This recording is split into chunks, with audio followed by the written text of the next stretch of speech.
So let's talk about your pitch, which is video number 7. At this point in time, we're going to talk about your offer. This is crucial because this is the defining point whether or not they will buy your product or service. So the first thing we need to talk about is your offer. You want your prospect, regardless of the situation that they are in, to think, well, I have to have this offer, and I won't achieve this benefit, whatever benefit that is, free time or health, no pain, unless I do so. And you want to introduce your offer and how it differs from your competitors. So if you haven't done basic competitor research, I would highly recommend that you do so.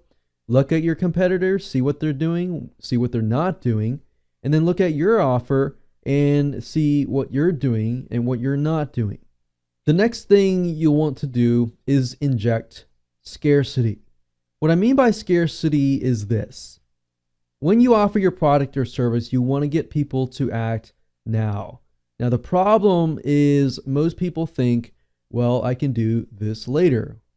Why do I have to do it now? If you think about the Black Friday sales that happen on the end of November after Thanksgiving, especially in the United States, you've probably heard of Black Friday sales or Cyber Monday sales, which is the Monday after Black Friday, which is global. But Black Friday sales, what happens is these stores all across the nation will generally mark down their prices so much that it creates a frenzy. Now, you don't see that frenzy every day, do you? You see that frenzy only on those special days, or even after Christmas sales and so forth. And the reason being is because these companies are using scarcity to their advantage. So you want to do the same because you realize that if you don't, people are going to simply leave and think, well, I can do this later. I don't really need to act now. But you really know what happens after they leave, right? They generally never come back. And it's not because they don't want your product. A lot of times it's because they have busy lives and they just forget about it. Even think about yourself. I know I've had that same problem too. And I'm reminded maybe a year or a few years later and think, wow, okay, I could have done that last time. So you got to get people to act now. The way that you do this are the following. You can offer limited quantity or limited copies of whatever you're trying to sell. So if it's a product, that's great. If it's a service, maybe you can offer a certain quantity of, consulting or coaching or whatever type of service that you're providing. And then next we have time limited discounts. And you could say for the next 7 days, this product, which is normally $97, is 50% off for $50 or $47. But once 7 days passes, it's going to jump back to 97, and it might increase after that. Price increase, like we talked about earlier. Okay, for the first 7 days, it's going to be $10. Second set of days is going to be $20. And we'll eventually increase it and increase it. What that does is it creates a sense of scarcity. People want in at a cheap rate or a limited quantity. People have to get it no matter the price because there's a limited quantity. They have to act now. If you don't really have scarcity, then people are not really going to pay attention as carefully. Then you have your money back guarantee, which is basically removes fear. The reason behind this is because if there is no guarantee, then somebody buys your product, they're thinking in their minds, well, what if I get burned? What if it doesn't work? What if it's not compatible to me and it just doesn't work? Should I buy it or should I not? So by offering a money back guarantee, you remove fear. So the money back guarantee also tells people that you stand behind your product.